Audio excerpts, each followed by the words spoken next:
우리 함께 인사 나눕니다. 새해 복 많이 받으십시오. 올해 좋은 일만 가득하시길 빕니다. 네, 우리는 한 가족입니다. 감사합니다. 드디어 2025년도 새해 첫 주일 예배를 드리게 되었습니다. 정말 작년에 다사다난했다. 뭔 이런 일이 다 있나 싶을 정도로 정신없이 또 어지러운 연말을 보내고 지금도 어수선한 시국입니다만 그래도 새해가 밝으니까 새로운 소망을 갖게 됩니다. 신년주일에 어떤 말씀을 전할까 묵상하는 중에 새 포도주, 새 부대 이 말씀이 눈에 들어왔습니다. 오늘 본문의 바로 앞에 내용을 보면 직업이 세리인 마태가 부름을 받는 장면이 나옵니다. 이 마태라는 이름, 공관복음서인 마가복음과 누가복음에서는 그의 이름이 마태가 아니라 누구라고 나오냐? 레이라고 나옵니다. 다른 사람이나 동일 인물이죠. 그러니까 히브리식 이름은 레이인 것이고 마태는 헬라식 이름입니다. 예수님은 지금 갈릴리 바다를 건너서 가다라 지역, 거라사인 지역을 다녀오시는 길입니다. 여러분, 당시 이 거라사 지역, 유대하고 가까이 요단 동편에 있는 땅인데 거기는 유대 땅이 아니라 로마의 직할 도시였습니다. 그러니까 그곳은 국경 지역이라는 뜻입니다. 여러분, 국경지대 가면 뭐가 꼭 있습니까? 국경을 건너가려면 뭘 하죠? 검문소가 있죠. 검문소에서 또 뭘 합니까? 세관이 있습니다. 항상. 그렇죠. 장사할 때 항상 국경을 통과할 때는 세관이 있었습니다. 이 세관이 있어서 이 세리들이 일하는 곳이 바로 그곳이었던 것입니다. 마태는 그 세관에서 일하고 있었던 세리입니다. 세리가 얼마나 욕먹는 직업이었는지 여러 번 말씀드렸습니다. 그렇죠. 민족의 반역자 소리를 들었습니다. 세상에 할 짓이 없어서 세리를 해먹냐 이런 욕을 먹었습니다. 심지어 길을 가다가 마귀하고 세리를 만났다. 누구부터 죽여라? 세리부터 때려 죽여라. 이렇게 했을 정도입니다. 그런데 복음서에서는 이러한 세리들이 예수님을 만나서 변화되는 이야기가 종종 나옵니다. 여러분, 우리가 잘 아는 여리고성의 누굽니까? 삭개오. 이 세리장이 예수님을 만나서 정말 사람 대접 받아본 적이 없었는데 예수님이 자기 집에서 유하시겠다 말씀하시자 기뻐 뛰며 주님을 맞았습니다. 이 본문의 마태도 예수님을 영접할 때 마음에 기쁨이 넘쳤습니다. 그래서 큰 자친을 베풀었습니다. 아마 세리들은 부자였을 것입니다. 그래서 성대한 잔치를 열고 누구를 초청하겠습니까? 별로 의롭지 못한 사람들이겠죠. 자기 친구들 세리 초청했을 것입니다. 많은 세리를 초청하고 또 그 자리에는 물론 예수님과 예수님의 제자도 초청해서 큰 잔치가 벌어졌습니다. 이처럼 죄인 한 사람이 회개하고 예수님을 믿으면 그 사람뿐만이 아니라 모든 사람의 기쁨이 됩니다. 아멘. 이렇게 잔치가 벌어진 것을 보고 바리새인들은 뭐라고 예수님을 비난했습니까? 세리와 죄인들과 함께 식사하신다. 트집을 잡습니다. 왜 그 사람들은 틈만 나면 바리새인들은 예수님을 공격하는가? 이유가 있습니다. 의로운 사람이 죄인들과 어울리면 안 된다는 것입니다. 왜요? 의로운 사람이 죄인과 어울리면 그 사람도 죄인이 된다. 그러니까 어울리면 안 된다는 것입니다. 어떻게 의로운 예수님이 죄인들과 세리와 함께 식사를 하시는가? 항상 매번 비난했던 것입니다. 이때 예수님은 그들을 향해서 하나님의 마음인 긍휼을 전하셨습니다. 의인은 누구에게 필요합니까? 건강한 사람이 의인이 필요 없다. 병든 자에게야 의인이 필요 있느니라. 이 잔치에는 바리새인뿐만이 아니라 요한의 제자들도 있었습니다. 여러분, 요한의 제자들이 예수님을 알았습니까? 몰랐습니까? 이미 모르는 건 아니죠. 처음에는 알긴 알았습니다. 그렇죠. 그런데 세리가 세상에 예수님의 제자가 되었다고? 뭔 그런 일도 다 있어 라고 하면서 한번 알아보라 라고 하면서 이것을 이 잔치에 참여했던 것 같습니다. 이 당시 요한은 좀 신학 용어로 하면 에세네파 사람들이었습니다. 이 에세네파 사람들이 어떤 사람들이냐면 철저한 금욕주의자들로 알려져 있습니다. 그래서 그들은 자주 금식했습니다. 요한의 제자들은 예수님이 금식하지 않는 것을 못마땅하게 여긴 것 같습니다. 14절 뭐라고 합니까? 그때 요한의 제자들이 예수께 나와 이르되 우리와 바리새인들은 금식하는데 어찌하여 당신의 제자들은 금식하지 아니하나이까?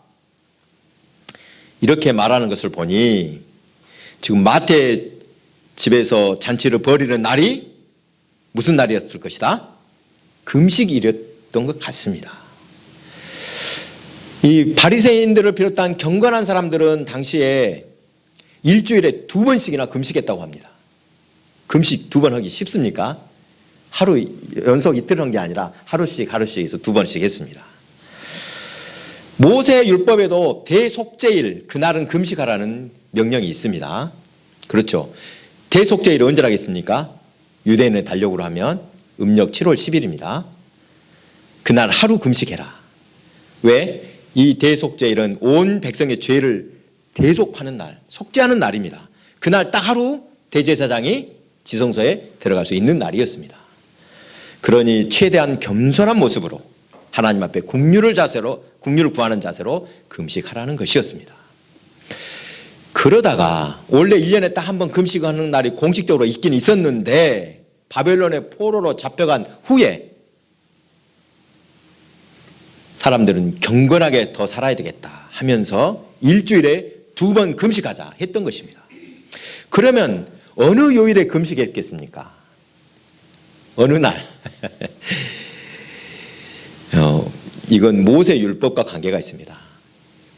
유대인들은 모세가 율법을 받으러 시내산 올라간 날 그 요일을 무슨 날 요일이라고 생각하냐면 화요일이라고 생각합니다. 화요일 날 올라갔다가 40일 돼서 내려오면 계산해 보면 그 요일이 금요일입니다. 그러니까 어느 날 금식했겠습니까? 화요일하고 금요일 금식했습니다. 바리새인과 요한의 제자들 이러한 율법적 생활을 하고 있었던 것입니다. 그렇다면 이 요한의 제자들은 훗날 예수님을 믿었습니까? 안 믿었습니까? 안 믿습니다. 사도행전 19장에서 답을 찾을 수 있습니다. 그들은 예수님을 알았지만 예수님을 그리스도로 영접하지는 못했습니다. 온전히 거듭나지 못했다는 것입니다. 그들은 율법과 전통에 끝까지 매여서 살았습니다. 구약의 율법에서 그 많은 부정한 음식 절대 먹으면 안 된다. 그래서 특별히 돼지고기, 장어나 비닐 없는 고기 절대 먹지 않았습니다. 안식일도 철저히 지켰습니다. 요한의 제자들도 바리새인처럼 전통을 따라서 일주일에 2번씩 꼬박꼬박 금식했습니다.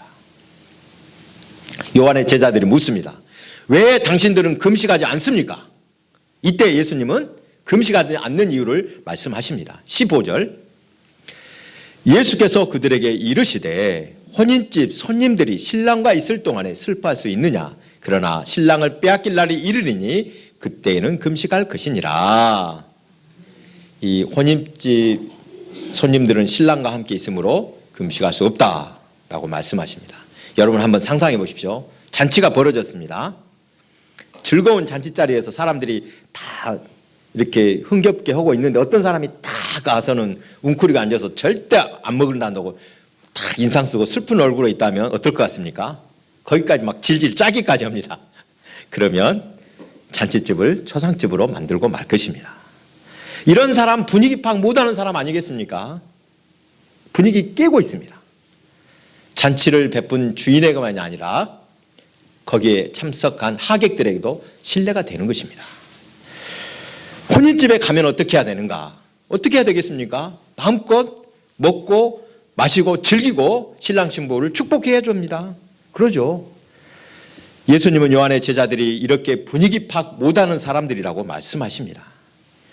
여기서 말씀하시는 신랑, 누가 신랑이겠습니까? 예수님이 신랑이십니다. 아멘. 예수님은 이 세상에 신랑으로 오셨습니다. 하나님은 인간의 창조주요 남편이십니다. 하나님이 신부를 찾아서 이 세상에 오셨다는 것입니다. 신랑 되신 예수님이 오셔서 이 세상은 잔치집, 혼인 잔치집처럼 된 것입니다. 여러분, 성경에서 신랑 되신 하나님의 사랑을 가장 잘 보여주는 예가 있습니다. 호세아와 고멜의 관계. 고멜이 누굽니까? 호세아에서 보면 고멜은 호세의 아내인데 원래 이 여자는 창녀였습니다. 창녀하고 결혼한 것입니다. 호세아는. 그런데 고멜은 호세아에게서 2명의 아들을 낳아줬는데 그 아들 낳은 아들 이름도 가만히 보니까 두 번째 아들은 속된 말로 이것이 내 아들인지 아닌지 모르겠다는 이름을 붙여줬습니다. 얼마나 행실이 방자했는지 알 수 있습니다. 그렇게 둘을 낳고 이 여자가 어떻게 됩니까? 집을 나갑니다. 바람나서 집 나가서 또 뭔 일을 하는가? 창녀로 다른 사람 아이들 낳고 있었습니다. 이때 호세아는 다시 또 돈을 들고 가서 사왔습니다. 아내로 다시 맞아 주었습니다. 누가 이런 사람이 있겠습니까? 하나님은 호세아를 통하여 하나님의 사랑을 보여주셨습니다. 우리 인간은 고멜 같은 여인들이었습니다. 하나님께서는 이런 인간을 사랑하셔서 하나님의 백성으로 끝까지 삼아주셨습니다. 인간은 틈만 나면 하나님을 떠나서 고멜처럼 우상을 섬기며 죄를 지었습니다. 도저히 사랑할 수 없을 정도로 망가지는 모습을 보여주었습니다. 하지만 하나님은 변함없이 우리를 사랑해 주셨습니다. 하나님은 이러한 인간을 위하여 육신의 몸을 입고 세상에 오셨습니다. 누구이십니까? 십자가에 피 흘려 죽으신 예수님이십니다. 예수님이 죽으심으로 다시 죄의 값을 치르고 신부로 맞아 주신 것입니다. 그리고 부활하신 예수님은 우리의 마음에 들어와 영원토록 함께 하시고 있습니다. 믿으시기 바랍니다. 신랑 되신 예수님이 우리를 영원한 신부로 맞아 주셨습니다. 그래서 예수님 오신 이후로는 이 세상은 혼인잔치와 같이 바뀌었습니다. 아멘. 사랑하는 교회 여러분, 새해에는 교회 생활과 신앙생활 또 여러분의 모든 삶이 혼인잔치에 참여한 것처럼 기쁘고 즐겁게 되시기를 바랍니다. 예수님을 믿는 사람은 기쁨이 있습니다. 성령이 주시는 기쁨의 열매 우리에게 있습니다. 하나님 나라는 성령 안에서 기쁨을 누리는 나라입니다. 예수 믿는 사람은 마음에서부터 우러나오는 솟아나는 기쁨이 있는 것입니다. 다음으로 16절 보십시오.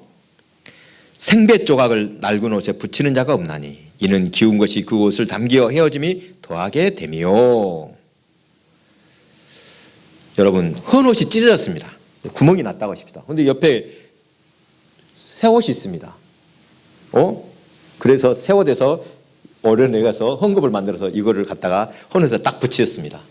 이런 바보가 있습니까? 없습니까? 바보 아닙니까?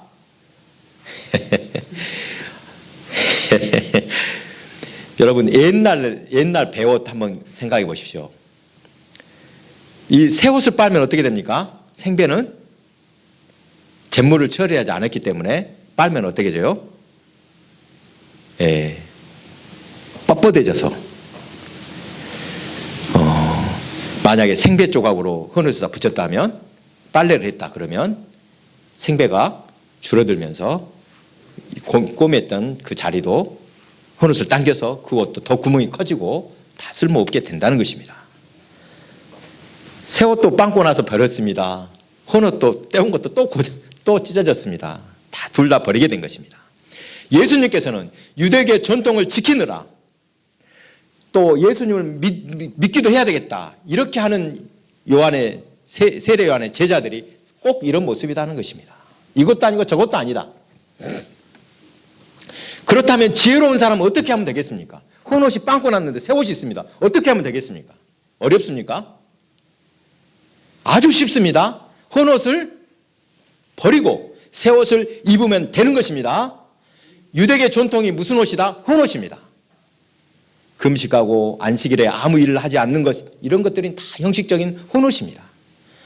여러분, 이스라엘 가는 사람들은 호텔에 가면 참 깜짝 놀란다옵니다. 지금도 유대인들 안식일 철저히 지키느라 엘리베이터, 여러분 혹시 아십니까? 엘리베이터 누르는 것도 안 한답니다. 그래서 유대인들 호텔에 가면 뭐 이게 좌우지간에 안식일에 유대인들이 운영하는 호텔에 가면 안 된다고 이렇게 전해지고 있습니다. 문자주의에 빠져서 기쁨이 없이 은혜 없이 사는 것, 이것이 바로 헌옷입니다. 할례를 해야만 된다. 또 돼지고기도 절대 먹으면 안 된다. 이러고 있습니다. 사도 바울이 복음을 전할 때 가장 힘들었던 사람들 중에 한 부부가 바로 유대교에서 개종한 그리스도인이었다고 합니다. 왜 그런지 아시겠죠? 애초에 아무것도 모르면 어떻습니까? 더 쉽게 받아들이는데 그들은 율법의 행위를 중시하느라 주님의 은혜를 누리는 삶을 살지 못했던 것입니다. 마음의 갈등이 더 심합니다. 유대교든지 기독교든지 하나를 선택해야 합니다. 우리가 예수를 믿는 것은 옷을 갈아입는 것입니다. 통째로 바꿔 입는 것입니다. 사도 바울은 예수 그리스도로 옷을 입으라고 말씀합니다. 로마서 13장 14절. 오직 주 예수 그리스도로 옷 입고 정욕을 위하여 육신의 일을 도모하지 말라. 일부만 받아들여서는 안 됩니다. 요것만 탁 오려갖고 붙이면 되는 것이 아니라는 것입니다. 여러분, 교회에서 삶만 바뀌는 것이 아니라 우리의 가정과 직장의 삶이 다 바뀌어야 합니다. 정치도 경제도 문화도 다 바뀌어야 합니다. 새 옷이 되어야 합니다. 모든 것에서 예수님이 우리의 그리스도가 되신 것을 고백하고 믿어야 합니다. 갈라디아서 2장 20절. 내가 그리스도와 함께 십자가에 못 박혔나니 그런즉 이제는 내가 사는 것이 아니요 오직 내 안에 그리스도께서 사시는 것이라. 이제 내가 육체 가운데 사는 것은 나를 사랑하사 나를 위하여 자기 자신을 버리신 하나님의 아들을 믿는 믿음 안에 사는 것이라. 바울은 예수님을 믿고 과거에 자신은 죽었다 고백했습니다. 그는 예수님이 자기 마음속에 살아계신다 고백합니다. 애 자아를 헌옷처럼 완전히 벗어버리고 예수님으로 완전히 새롭게 옷 입었습니다. 우리도 예수님이 주시는 새 옷으로 갈아입기를 소망합니다. 예수님을 모시고 새 삶을 살아가는 새해가 되시기 바랍니다. 자, 마지막 17절입니다.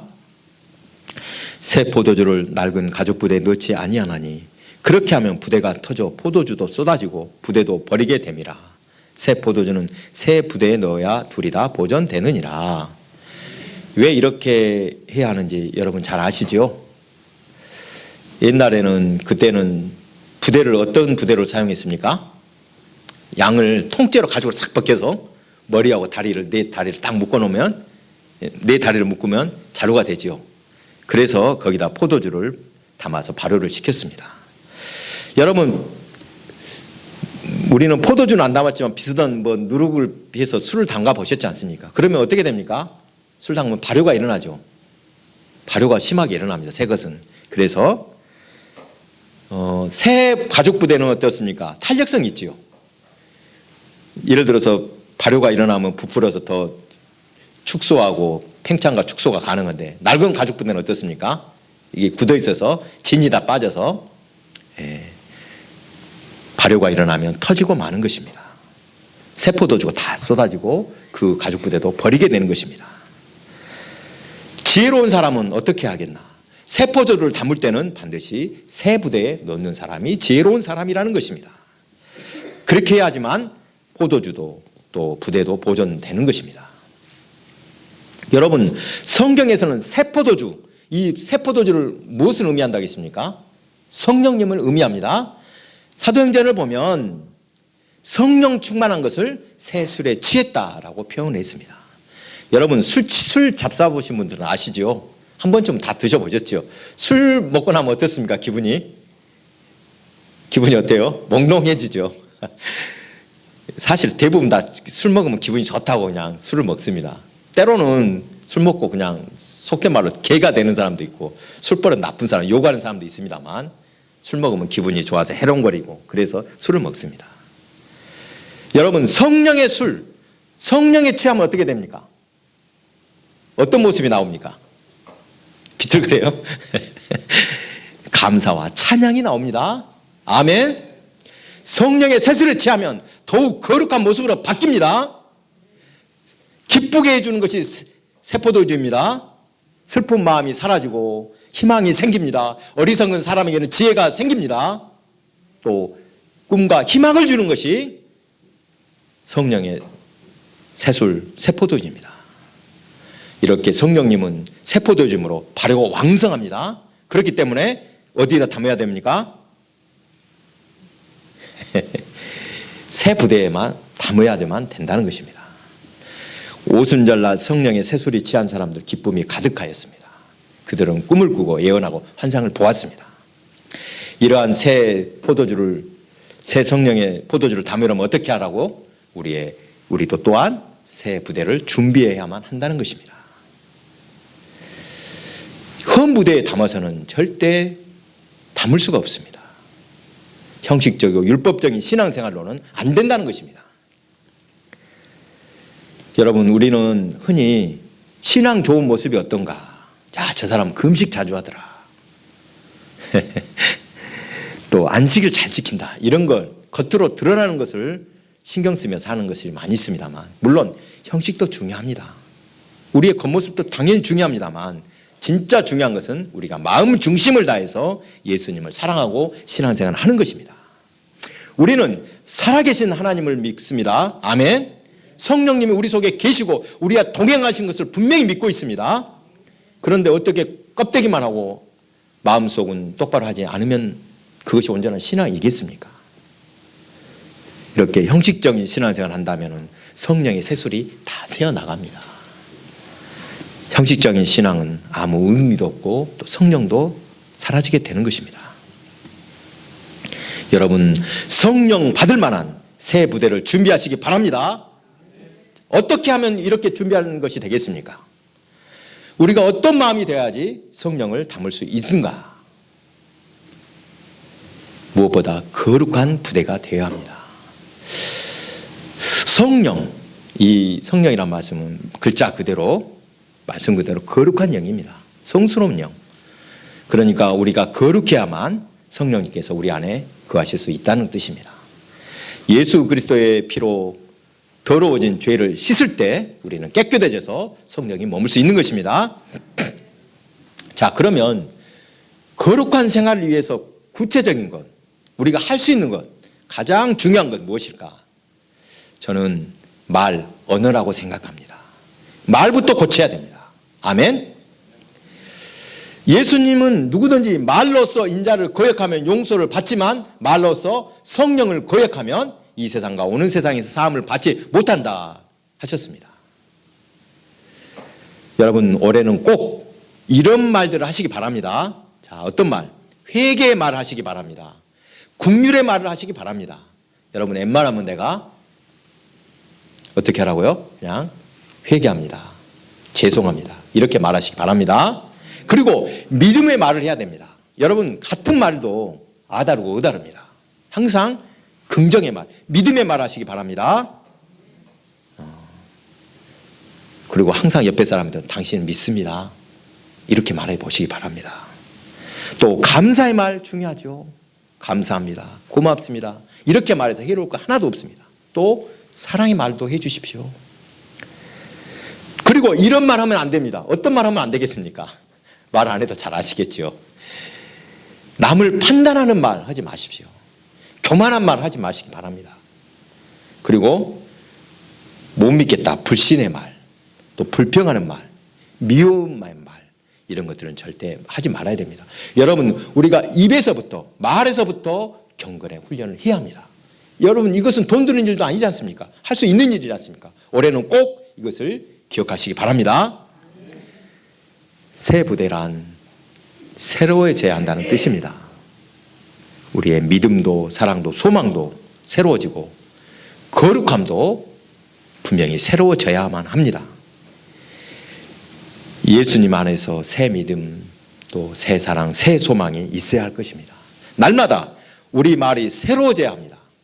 오늘 아까 말씀드린 거 꼭 잊어먹지 마시기 바랍니다. 올해는 신앙생활을 형식으로 억지로 하지 말고 더 기쁜 마음으로 우리의 마음과 정성을 다해서 신앙생활을 해보시기 바랍니다. 그렇게 하면은 날마다 주님을 만나는 놀라운 삶이 될 것입니다. 그런 삶이 되시기를 주님의 이름으로 축복합니다.